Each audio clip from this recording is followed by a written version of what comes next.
Olá pessoal, tudo bem? Estamos de volta então. Agora a gente vai trabalhar com a nossa aula de funções inversas, tá? É uma aula que vem junto com a aula de funções compostas. Então já dei uma preparadinha na nossa lousa aqui para a gente começar a trabalhar com esse nosso assunto, né? Então vamos lá. Primeira coisa, condição para que uma função admita inversa é que ela seja obrigatoriamente uma função bijetora. Como a gente já viu um pouquinho antes, função bijetora, o que é? Uma função que é injetora e sobrejetora ao mesmo tempo. O que é uma função injetora mesmo? Lembrar, domínios distintos, imagens distintas. E uma função sobrejetora é quando o contradomínio for igual ao conjunto imagem. Então, quando a gente estiver falando de funções bijetoras, quando a gente estiver falando de contradomínio ou imagem, a gente está falando da mesma coisa, são conjuntos iguais, tá? Então, vamos começar aqui com um pequeno exemplinho. A gente tem uma função f, tá bem? De A em B. Então, domínio é o conjunto A, contradomínio ou imagem, nesse caso, função bijetora, um conjuntinho B. A inversa a gente costuma denotar dessa maneira aqui, f elevado a menos 1. Então, ela vai fazer o quê? Ela vai fazer o caminho inverso, é como se ela anulasse tudo que a função f fez. Então, é uma função de B em A. Ou seja, se a gente pegar aqui o conjuntinho que a gente já construiu, o diagraminha, temos o conjunto A com os elementos 1, 2 e 3, e o conjunto B com os elementos A, B e C. Então, aqui, na função f, de A em B, 1 se relaciona com A, o 2 se relaciona com B, e o 3 se relaciona com C. Legal.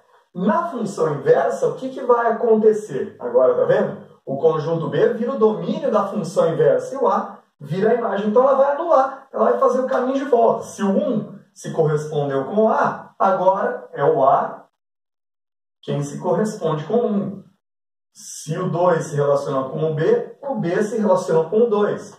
E, da mesma maneira, agora, C se relaciona com 3. Então, essa aqui é a nossa função f elevado a menos 1, ou seja, a função inversa. Tá? Então, isso que vai fazer, né, em resumo, a nossa função inversa. Então, a gente costuma dizer o que a função faz, a inversa desfaz. Ela faz o caminho contrário. Por exemplo, né, é como se a gente tivesse uma função, como a gente já falou na aula de funções compostas, a gente tem uma função que transforma, vamos lá, o número do calçado aqui no Brasil para o número do calçado nos Estados Unidos.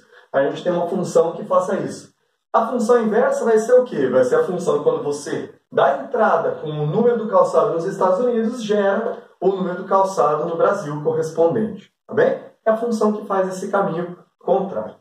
Samuca, e por que a função obrigatoriamente tem que ser bijetora para admitir inversa? Bom, vamos pensar numa função que seja somente injetora, pelo diagraminha de flechas mesmo, aqui no rascunho para a gente poder entender.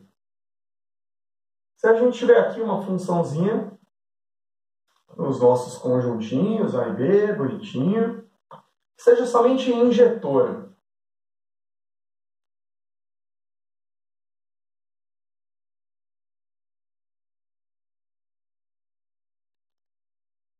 Pronto. Então, aqui, ó, 1, 2 e 3, aqui A, B, C e T. Então, se a função for somente injetora, como nesse caso aqui, lembra? Domínios distintos, imagens distintas. Ok. Mas ela não é sobrejetora. Por quê? Porque o conjunto contradomínio não é igual ao conjunto imagem. Aqui o contradomínio é A, B, C e T, e a imagem é somente A, B e C. Tá? Ela é somente injetora, então. Se a gente for fazer a inversa, bom, o A viria aqui, o B aqui, e o C se corresponderia com esse. Agora, olha para cá. O nosso valorzinho de T aqui, que teria que ser, não é, o domínio da nossa função inversa, não vai estar. Olha, ele não vai estar se correspondendo com ninguém. E aí cai contra a definição de função, lembra? Todo elemento que está no conjunto domínio possui um, e apenas um correspondente lá no contradomínio, não é? Vai possuir apenas uma, obrigatoriamente, e apenas uma imagem. Então, pelo T não estar se correspondendo com alguém, seria um valor do domínio, da inversa, não se corresponde com ninguém. Não é nem lei de uma função. Agora, e se a função for somente sobrejetora e não for injetora. Por exemplo, vamos mudar aqui um pouquinho.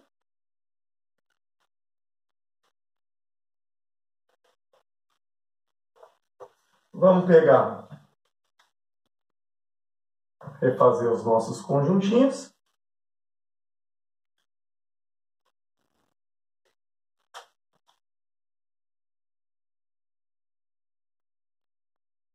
Está aqui, por exemplo, essa funçãozinha f. Essa funçãozinha f é uma função que ela não é injetora. Por quê? Porque tanto 1 quanto 2 são domínios distintos, possuem imagens iguais. Então ela já não é injetora. É sobrejetora? Sim. Por quê?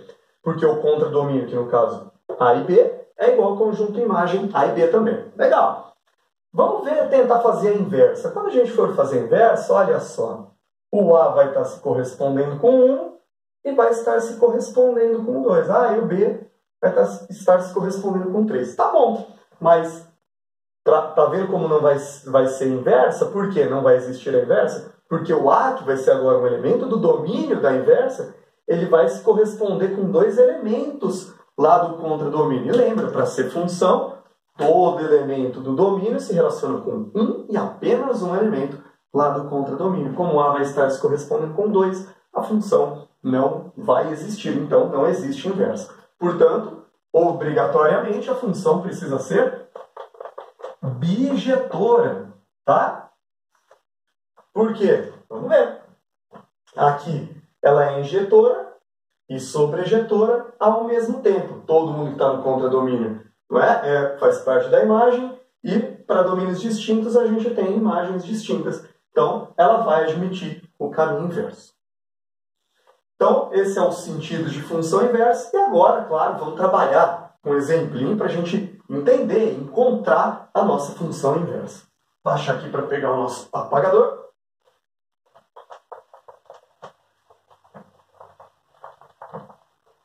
E vamos, com um exemplinho, entender qual o sentido da função inversa para nós. Vamos lá. Opa!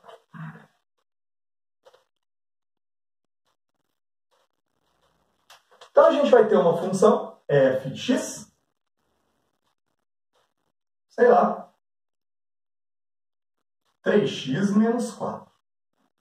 Bom, uma funçãozinha do primeiro grau. Geralmente a gente vai, na próxima aula, a gente vai estudar as funções do primeiro grau, onde, em geral, todas são funções bijetoras. E a gente vai, então, procurar a inversa. Como que a gente vai fazer? Vamos pelos diagramas.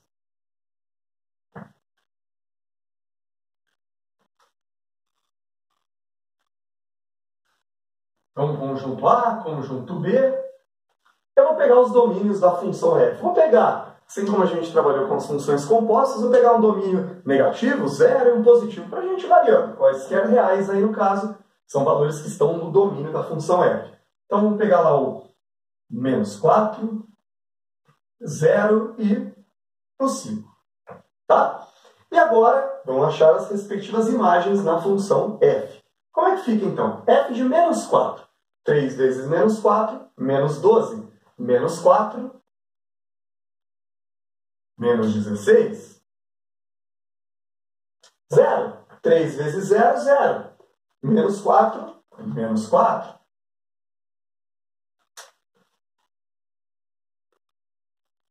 E f de 5. 3 vezes 5, 15. Menos 4, 11.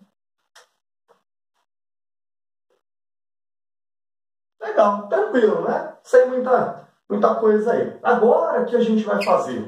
Encontrar a função que faz esse caminho contrário. Quando a gente entrar com o domínio menos 16, a imagem vai ser menos 4. Com o domínio menos 4, a imagem vai ser 0.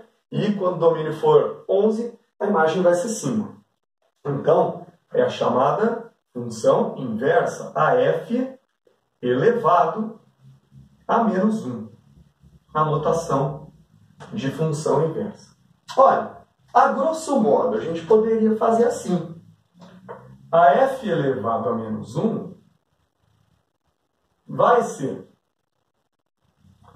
Vamos lá. Vai voltando as operações, não é? Voltando o que ele fez e trocando as operações, fazendo a operação inversa. Por exemplo, 3 vezes x menos 4. O que foi a última coisa que a gente fez? Subtraiu 4. Então, a gente vai somar 4. Agora, fica, então, x mais 4. Voltando, a gente tinha multiplicado por 3. O que a gente faz, então? Divide por 3. Será que essa função aqui é a função que faz o caminho inverso? Vamos testar? Para domínio menos 16 da inversa, o que vai acontecer? Bom, menos 16 mais 4, menos 12, dividido por 3, menos 4. Menos 4, menos 4 mais 4, 0, dividido por 3, 0. E 11. 11 mais 4, 15. 15 dividido por 3, 5. Realmente, essa funçãozinha aqui, certo? É a função que vai fazer o nosso caminho contrário. É a função inversa da função f. Tá? Só uma coisinha, então, vamos colocar algumas observações antes, né? Ô, Samuca, toda vez eu vou ter que fazer isso aqui. Não, já vai ter um tópico só para a gente encontrar a função inversa de uma maneira algébrica muito mais tranquila do que ficar voltando as operações, dependendo da função que for, a gente pode se confundir. Enfim, antes eu gostaria de fazer algumas observações, tá? Então, observação. Uma é a frasezinha que a gente disse. O que a função faz.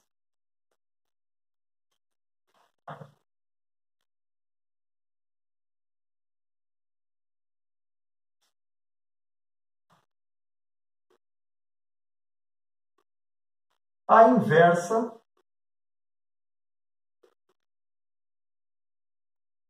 desfaz.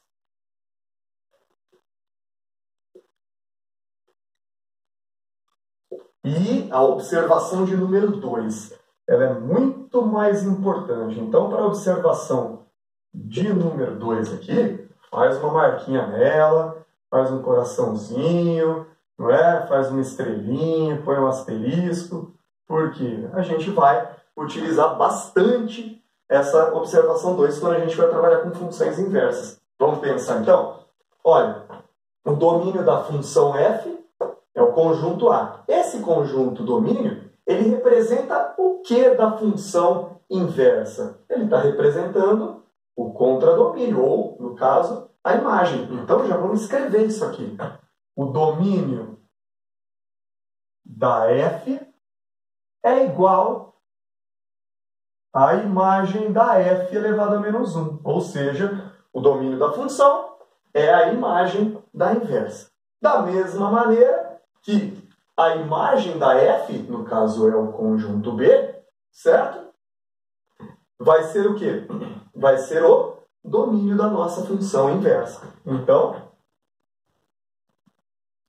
a imagem da função f é igual ao domínio da f elevado a menos 1. Tá bem? Então, se você puder guardar com muito carinho isso aqui, por favor, lembre-se. Né? Você pode falar o que é domínio vira imagem, o que é imagem vira domínio. O que é x virar y, o que é y vai virar x. Então, o domínio da f é a imagem da inversa, imagem da f é o domínio da inversa. Eles trocam. Tá?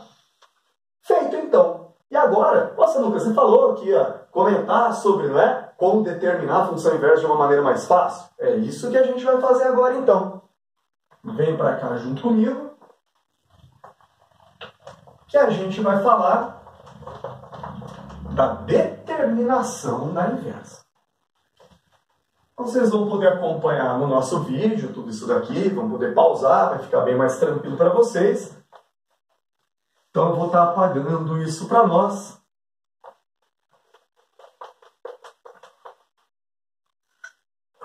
E vamos lá, vamos para o item, então. Faltam 2 itens só para a gente terminar essa aula aqui. Então, vem para cá, é a determinação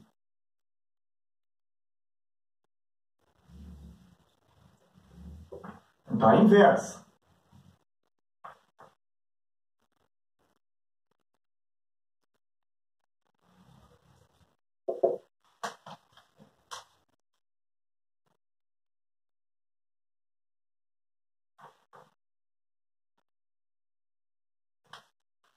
Para quem, não é, já pescou a ideia, o que vai ser essa determinação da inversa? A gente vai utilizar dois passos. Vamos vir aqui para o nosso primeiro passo. É muito simples e muito sossegado. Primeiro passo para a gente determinar a nossa função inversa é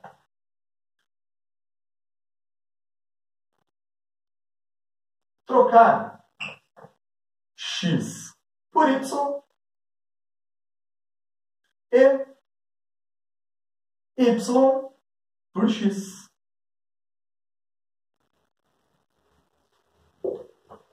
Bem? Ou seja, o que é x vai virar y, o que é y vai virar x. O que é imagem vira domínio, o que é domínio vira imagem. E o nosso segundo passo, na hora que a gente for trocar,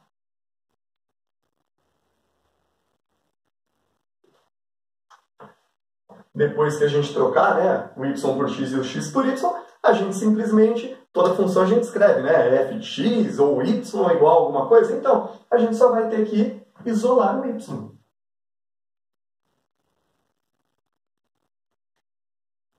E a nossa função vai estar determinada.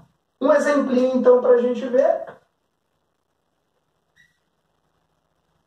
Eu vou até, inclusive, utilizar as funções que a função, na verdade, que a gente utilizou no exemplo anterior. Então, a gente vai ter aqui a nossa função f de x igual a 3x menos 4.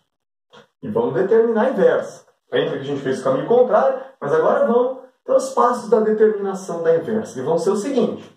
Então, primeiro eu vou escrever, ao invés de f de x, vou colocar y, lembre-se, né? Y é igual a f de x, y é a imagem, né? Y vive em função de x, y é igual a f de x. Não se esqueça disso, importantíssimo. Então, eu vou reescrever, ao invés de colocar f de x, vou escrever y é igual a 3x menos 4. Tá bom.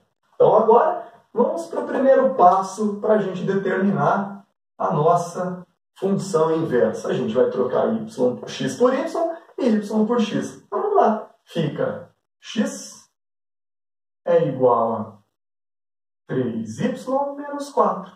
Pronto. Fizemos a troca. Agora, o que a gente precisa fazer? A gente só precisa, não é, isolar o y para ficar a função inversa. Então, traz o 4 para cá somando. X mais 4 é igual a 3y. E o 3 que está multiplicando, a gente traz para cá, dividindo. Então, fica y é igual a x mais 4 sobre 3. Pronto. A gente acabou de determinar a nossa função inversa. Portanto, a gente coloca aqui ao lado a f elevado a menos 1 de x é igual a x mais 4 sobre 3, que, inclusive, é a mesma função que a gente tinha achado lá no exemplo anterior. Tá? Então, esse, né, é um exemplo para a gente determinar, um exemplo bem tranquilo. Nos exercícios de aula, depois a gente vai ter um exemplo um pouquinho mais de coisas para fazer. Vamos fazer vários comentários, então fica aqui o nosso exemplo de como determinar a nossa função inversa. Tá? A gente vai agora para o último item dessa nossa aula, que vai ser, pegar a nossa régua aqui, que vai ser o quê?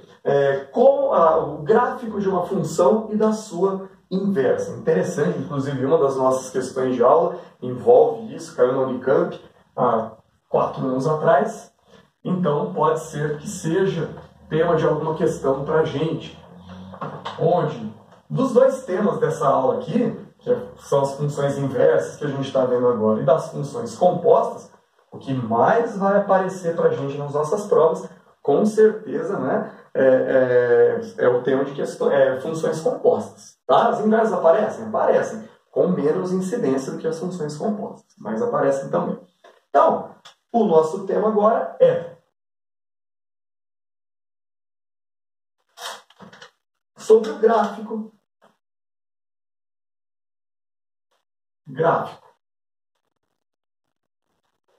de função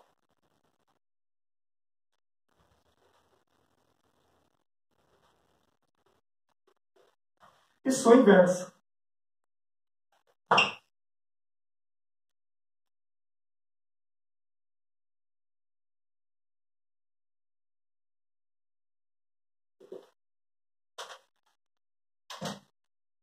Vamos deixar bem ajeitadinho para nós.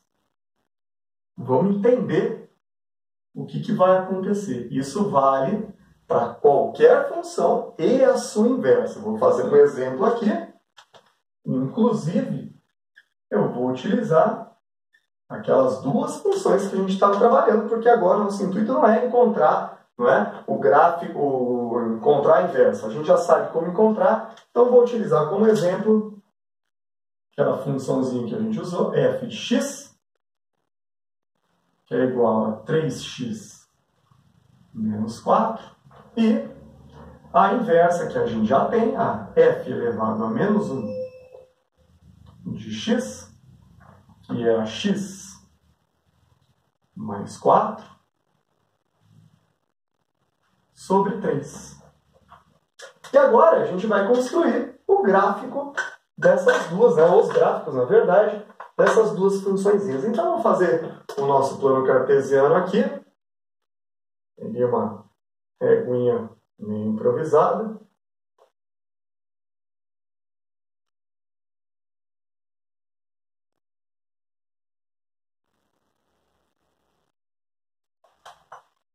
Os nossos eixos coordenados.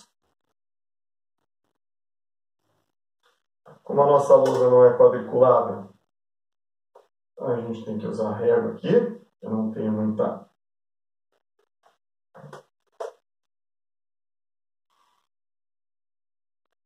coordenação para fazer sem régua. Eixo Y, eixo X. Beleza. Agora, a gente vai fazer o seguinte. Vamos construir o esboço do gráfico das duas funções, da f e de sua inversa. Bom, a f é uma função do primeiro, os dois gráficos vão ser uma reta aqui no caso, tá bom? São duas funções do primeiro grau, onde o que interessa para a gente agora é saber onde essas funções interceptam os eixos coordenados, no caso o eixo x e o eixo y. Só lembrar, quanto que o gráfico intercepta o eixo y? Quando x for igual a zero. Então, na função f, ela vai interceptar o x em em menos 4. X zerou, f de x ou y igual a menos 4. Então, se a gente fizer isso aqui,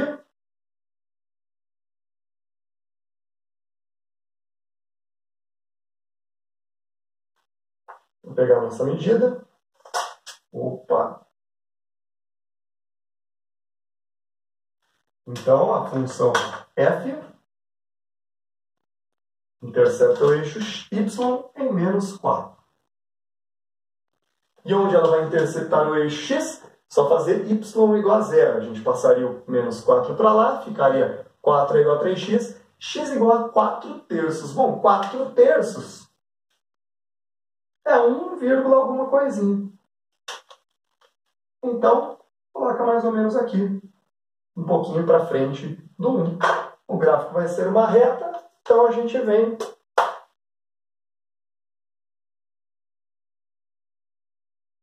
e traça a reta que passa por esses dois pontinhos aqui.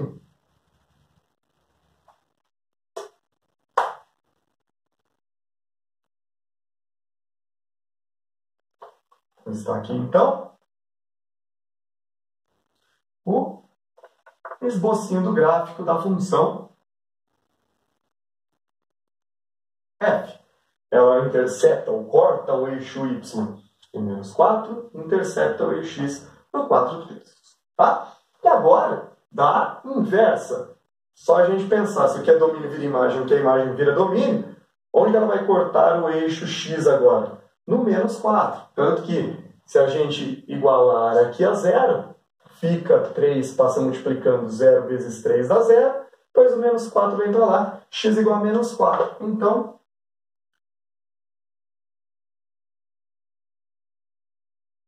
no menos 4 aqui é onde a função inversa vai cortar o eixo x. E onde ela vai cortar o eixo y? Só igualar x a zero no 4/3, exatamente. Então, um pouquinho para frente do 1 aqui. Então, aqui a gente tem... Vamos ajeitar. O nosso 4/3 e aqui o menos 4. Se a gente fizer agora o esbocinho, que é uma reta,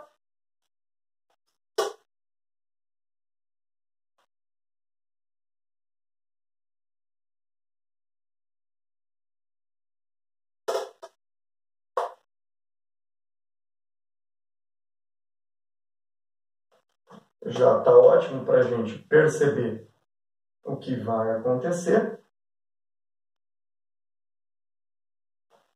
Onde, inclusive, quando a gente for trabalhar com funções, aqui, ó, f-1, que é a inversa, quando a gente for trabalhar com função exponencial e a função log, a gente vai ver que também acontece a mesma coisa. Como assim? Só no rascunhão, se eu pegar uma função exponencial, crescente, b elevado a x, vai estar aqui, basicamente. E a função log, de mesma base, a gente vai ver que ela vai funcionar mais ou menos desse jeitinho aqui, onde as duas passam pelo 1. Fiz aqui bem log de x na mesma base. Tem uma coisa que vai estar acontecendo aqui com essa função exponencial e log, que também está acontecendo aqui com essa função fx, e aí f elevado a menos 1. E que vai acontecer com quaisquer duas funções que sejam inversas. O que vai ser? Ambas elas vão ser simétricas. Simétricas em relação a quem? A essa retinha aqui. Essa retinha y igual a x, ou seja, x e y são sempre iguais. É quando x igual a 0, y igual a 0, x igual a 1, y1, 2, 2, 3, 3, menos 1, menos 1, menos 2, menos 2, e assim por diante. Tá? E quando a gente for estudar na próxima aula a função do primeiro grau, a gente vai falar que é a nossa chamada função identidade. Ou também, ela é conhecida, não é?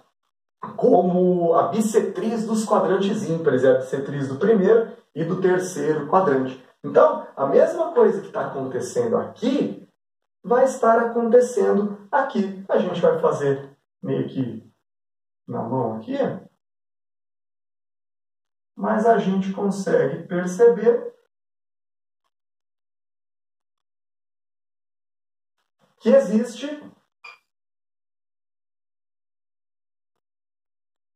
uma simetria. Estão vendo? Ou seja, a reta y igual a x funciona como se fosse um espelho. Tá? Tudo que acontece para o lado acontece exatamente para o outro, assim como acontece também aqui. Claro que não ficou perfeito, a gente fez mais ou menos na mão, mas é isso que vai acontecer. E quando a gente estiver fazendo os exercícios, vai ter um exercício da Unicamp, que é conceitual, só envolveria isso aqui. Então vamos deixar isso escrito, vamos registrar isso que a gente acabou de ver. Tá bem? Então, pode escrever aqui para mim. O gráfico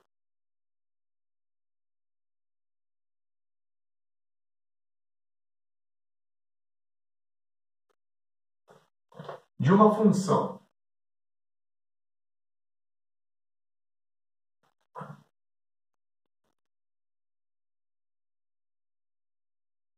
e sua inversa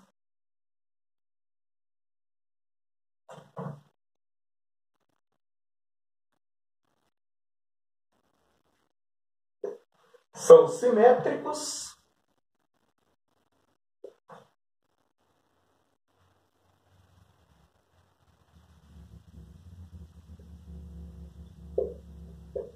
em relação, vou abaixar aqui para ficar mais fácil para vocês enxergarem. Nem faço isso na sala também, né? Em relação à reta Y igual a x. Opa, falta. Pronto. Então, o gráfico de uma função e sua inversa são simétricos em relação à reta y igual a x. E é isso que a gente precisava falar sobre função inversa, pessoal. No próximo vídeo que a gente vai ter, a gente vai trazer os exercícios dessa aula de funções compostas e funções inversas. Obrigado pela atenção e até a próxima. Tchau!